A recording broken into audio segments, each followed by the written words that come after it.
Ron, my overall take is, of course, the offense stinks. Look at the guy, not only the guy running it, but apparently the guy who put the staff together. And Ray goes, to me, you'd look at wholesale changes after the year if Canada goes. That's a good thing for me.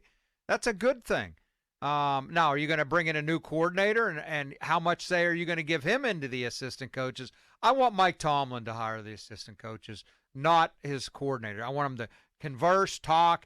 Do you have some recommendations? And maybe that's, I think Ray did try to say at one point, maybe said to Canada, who do you like as an offensive line coach? And then Tomlin has to interview him, and he has to meet Tomlin, get the stamp of approval. But I want Tomlin to hire the assistant coaches, certainly to take the recommendations in consideration of his coordinator, but not letting the coordinator pick the guy. So 2016, for example, that was around the time, I think, that Haley came in, right? Maybe a little earlier than Haley that. came in a little earlier. But the staff was Haley. You had Fichtner just with the quarterbacks. You had James Saxon, a veteran running backs coach. You had Richard Mann, a very well-regarded wide receivers coach. His own, I believe. You had Mike Munchak on the offensive line. I mean, come on. You appointed Haley. Whoever hired Haley, Tomlin or the Rooneys at the time, who knows? But you certainly didn't say, okay, Todd, now go out and hire coaches. I mean, didn't you already have Munchak? It's not him who found Munchak. Right. You went out and found the best guys for the job, and that coaching staff compared to this one, think about it. Right? A lot better. Whole lot better. Yes. Whole lot better. Folsey, thoughts? And I can go back to whenever these guys were first hired. Everybody was like, who are these guys? Frisman Jackson? Pat Meyer? I mean, where are they getting these guys? And now here's the answer. This is Tomlin's Mac Canada before. This is Tomlin's greatest disaster.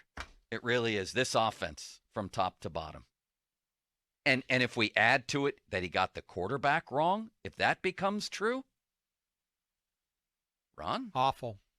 No, it is. It's his worst offense. It's, as you pointed out many times, the worst offense in 50 years, 50-plus years, right?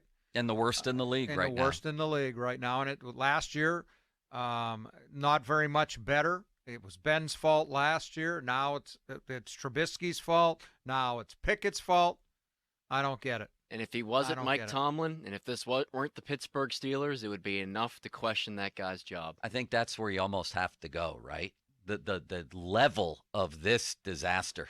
Dysfunction. Coming on the heels, we're not talking about analyzing Bill Belichick after going to 10 Super Bowls in 20 years. Right. He gets, as far as I'm concerned, several years of screwing things up. This is a guy who hasn't won a playoff game now, going on, 6 years, who's won 3 and 12, who's now, what did we say since that Commanders game a couple years ago? 12, 19, and 1. Under normal circumstances, this would, I think, Ron, create a situation where you would say, are we going to move ahead with this coach? This is almost like a Mike McCarthy versus Aaron Rodgers level disaster